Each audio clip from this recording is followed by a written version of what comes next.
Revolutionary desperation breeds naval innovation. The Continental Congress faced an unprecedented challenge in October 1775. The Royal Navy controlled the seas with over 500 warships, while the 13 colonies possessed exactly 0 naval vessels under unified command. British naval supremacy had taken centuries to build, supported by established dockyards, trained officers, and vast financial resources. The colonists had to create a fighting force capable of challenging this dominance, using whatever materials and personnel they could scrape together. Congressional debates over naval creation raged for 5 grueling months, revealing deep divisions about America's maritime future. Rhode Island delegate Samuel Ward championed naval construction, arguing that commerce raiding could devastate British trade while proving American resolve to potential European allies. Ward calculated that capturing just 50 British merchant vessels would pay for an entire frigate squadron. Massachusetts Representative John Adams supported Ward, insisting that naval power was essential for any nation seeking independence and international recognition. The opposition came from Southern delegates who viewed naval expenses as wasteful diversions from land-based military needs. South Carolina's Christopher Gadsden argued that colonial resources should focus entirely on Continental Army expansion rather than challenging British naval supremacy directly. These desperate circumstances forced innovation that conventional naval powers never considered. The Continental Congress authorized conversion of merchant vessels into makeshift warships, transforming trading ships into combat vessels within weeks rather than years. The conversion process involved cutting new gun ports through merchant hull sides, reinforcing decks to support cannon weight, and modifying rigging to handle the stress of naval combat.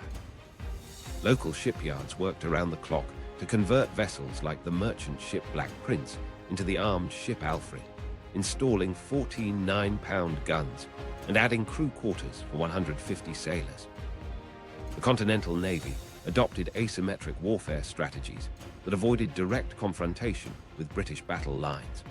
Rather than building ships of the line to match British firepower, American naval strategy focused on commerce raiding that could disrupt British supply chains while avoiding decisive battles.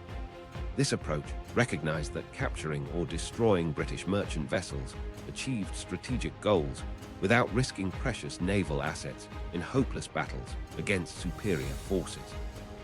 The strategy proved remarkably effective, with American raiders capturing over 600 British merchantmen during the first 2 years of war. Continental Navy vessels underwent unique modifications that reflected their asymmetric warfare mission. The frigate Hancock received experimental copper sheathing on its hull bottom, improving speed and reducing maintenance needs during extended cruises. The converted merchantman Ranger featured innovative gun arrangements that maximized firepower while maintaining cargo capacity for extended operations far from American ports. These modifications required constant experimentation, since no established naval traditions existed for this type of warfare. John Paul Jones pioneered tactical innovations that compensated for American numerical inferiority through aggressive seamanship and psychological warfare. Jones recognized that British naval officers expected colonial opponents to follow conventional naval etiquette, surrendering when faced with superior firepower. Instead, Jones developed tactics based on surprise, close-range gunnery, and relentless pursuit that demoralized British crews accustomed to easy victories. During his famous encounter with HMS Serapis, Jones refused conventional surrender despite his ship Bonhomme Richard taking catastrophic damage. When the British captain called for surrender, Jones reportedly shouted his legendary response, "I have not yet begun to fight."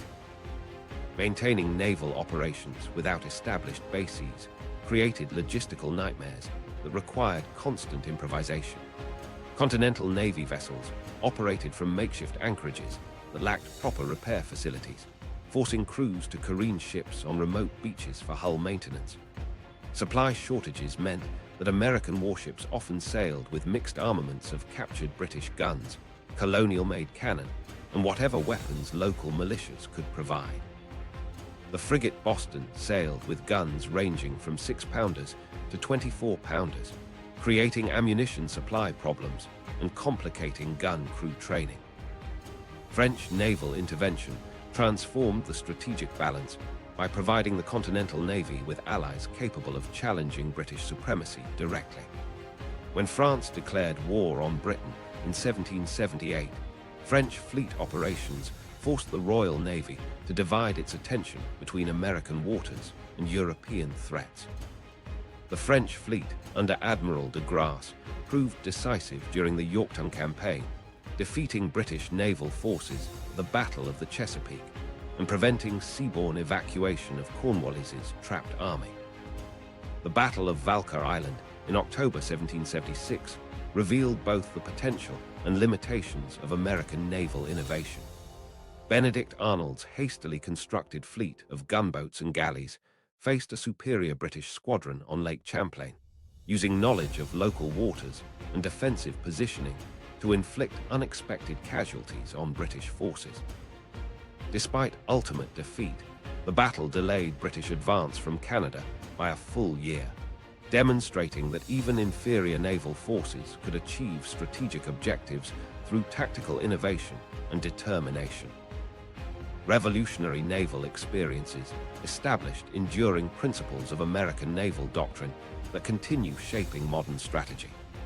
The emphasis on technological innovation over traditional methods became central to American naval thinking, leading to continuous experimentation with new weapons, propulsion systems, and tactical approaches.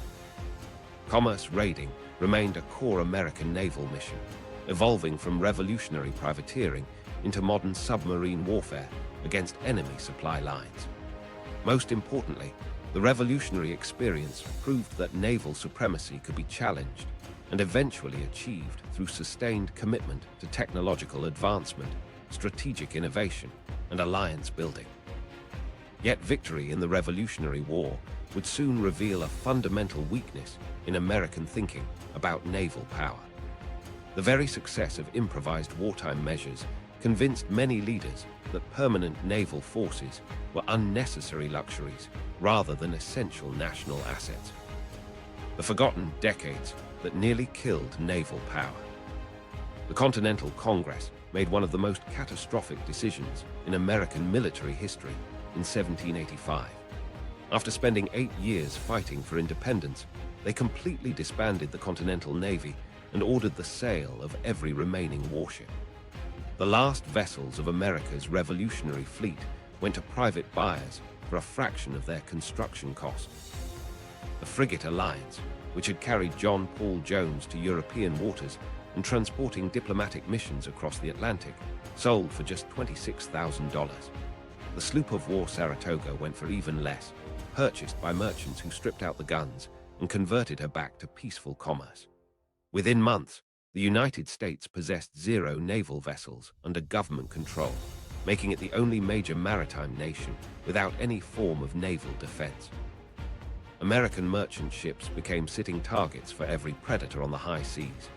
Barbary corsairs from Morocco, Algiers, Tunis, and Tripoli had operated in the Mediterranean for centuries, seizing Christian vessels and selling crews into slavery.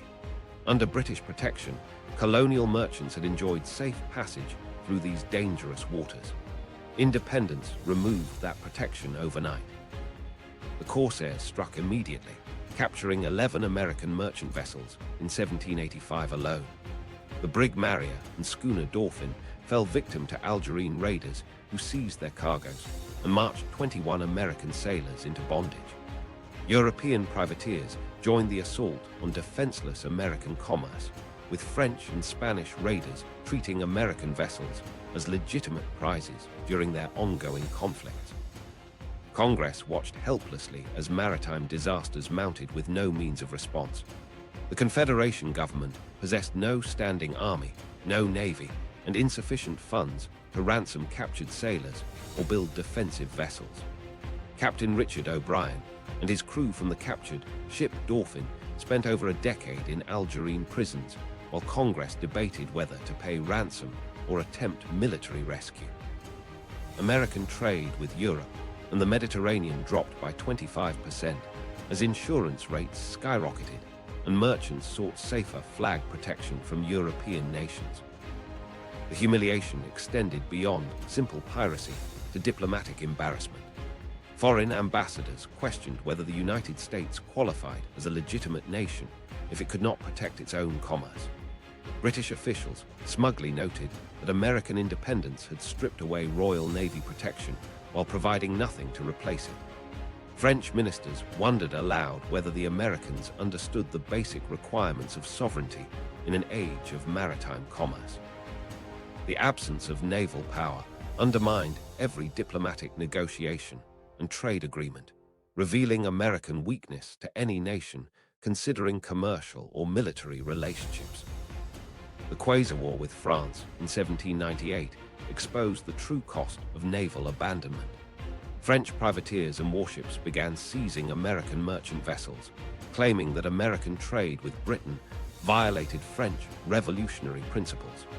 Within 2 years, French raiders captured over 300 American merchantmen, devastating trade routes that had taken decades to establish. The French frigate L'Insurgent alone seized dozens of American vessels, operating with complete impunity in American coastal waters. President John Adams faced the nightmare scenario that earlier Congresses had refused to consider. A major European power was systematically destroying American commerce, while the United States possessed no means of retaliation. The Naval Act of 1794 represented Congress's belated recognition that naval power was essential for national survival. The legislation authorized construction of 6 frigates designed specifically to outfight any comparable vessel while outrunning anything too powerful to engage. These ships incorporated revolutionary design features that reflected hard-learned lessons from the Revolutionary period. The USS Constitution and her sister ships featured innovative hull construction using multiple layers of live oak planking that could absorb tremendous punishment. Their gun arrangements maximized firepower while maintaining the speed advantage essential for commerce protection missions. The creation of the Department of the Navy on April 30, 1798, established the institutional framework that had been missing during the Revolutionary period. Secretary Benjamin Stoddard inherited the massive task of creating naval administration from scratch, establishing everything from officer promotion systems to supply procurement procedures. The department standardized naval regulations, created training programs for officers, and developed procurement systems that could support extended naval operations. Unlike the improvised Continental Navy, this institutional structure provided the foundation for sustained naval development. The rebuilt Navy demonstrated immediate superiority over its revolutionary predecessor. The new frigates mounted over 40 guns each, compared to the 20-gun vessels that had formed the backbone of Continental Navy operations. Crew training programs produced professional sailors rather than the improvised mariners who had manned revolutionary vessels. Advanced navigation equipment and standardized procedures improved operational effectiveness while reducing the constant maintenance problems that had plagued earlier American warships. The Barbary Wars provided the ultimate test of American naval doctrine and capabilities. Commodore Edward Prebles's squadron operations in the Mediterranean between 1803 and 1805 demonstrated that American naval forces could project power thousands of miles from home bases.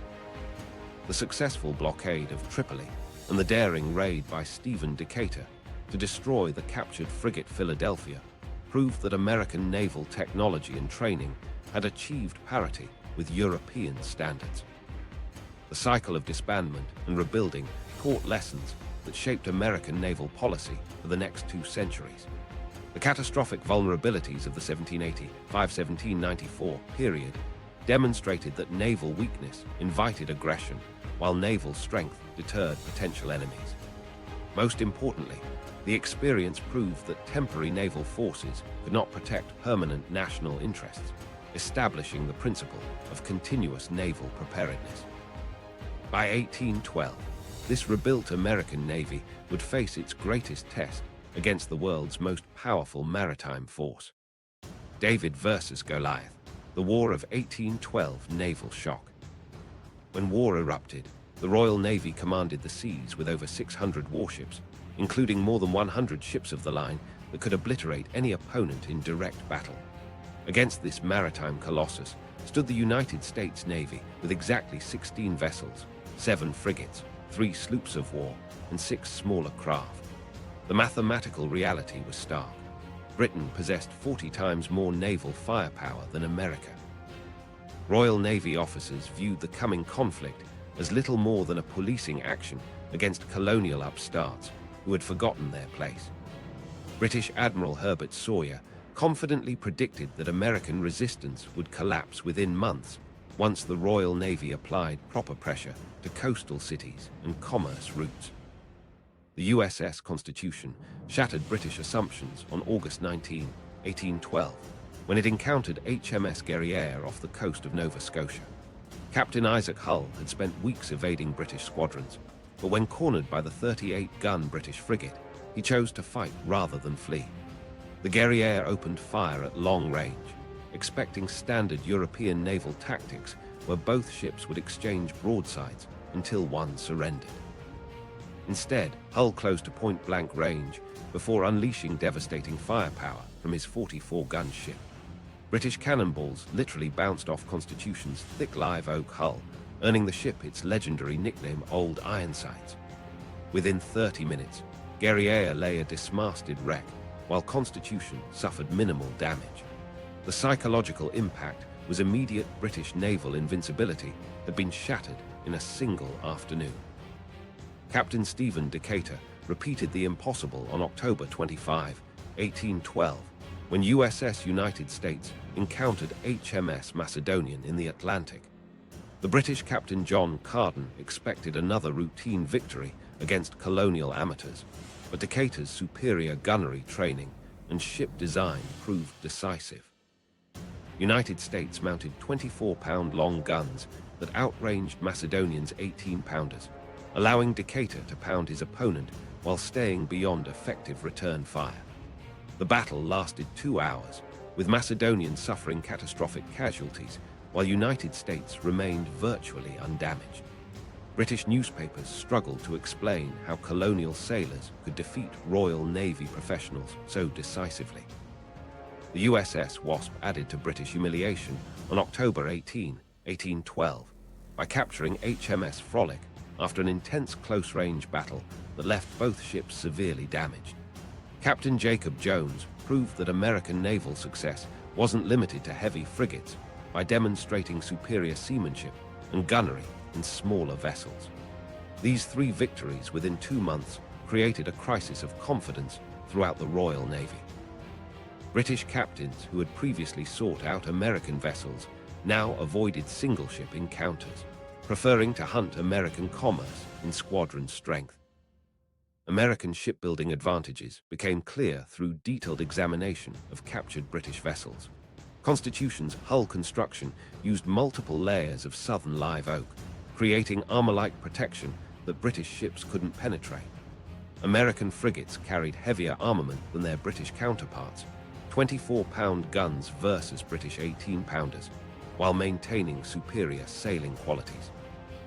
American naval architecture emphasized individual ship superiority rather than fleet coordination, producing vessels that could outfight any single opponent while maintaining speed advantages for escape when faced with superior numbers. Oliver Hazard Perry's victory at Lake Erie on September 10, 1813, demonstrated American naval capability beyond single-ship duels. Perry commanded a hastily built squadron of 9 vessels against 6 British ships that controlled the Great Lakes. The battle began badly for the Americans when Perry's flagship Lawrence was disabled by concentrated British fire. Rather than surrender, Perry transferred his command to the undamaged Niagara and resumed the attack. His famous message, "We have met the enemy and they are ours," announced the complete capture of the British Lake Erie squadron. This victory secured American control of the Great Lakes and enabled successful land campaigns in the Northwest Territory. British naval superiority reasserted itself through strategic blockade rather than tactical victories. The Royal Navy deployed over 100 vessels to American waters by 1813, creating an impenetrable barrier that strangled American commerce and government revenues. British squadrons patrolled outside every major American port, capturing merchant vessels and preventing naval forces from operating freely.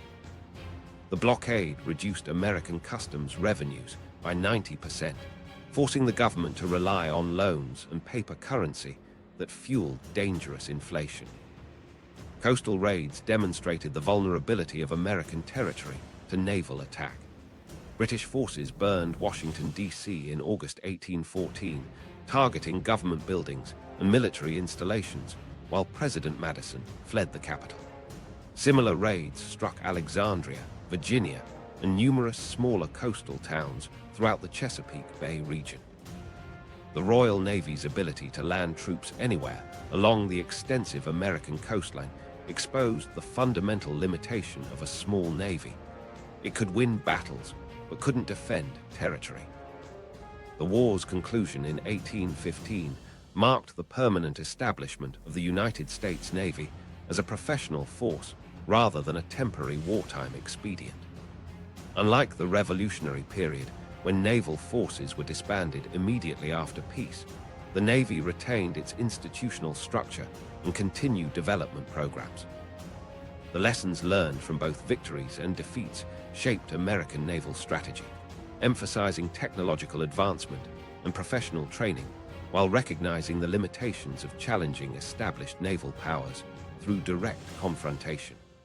Yet even as these hard-won lessons were being absorbed, technological forces beyond anyone's control were already gathering momentum that would transform naval warfare completely.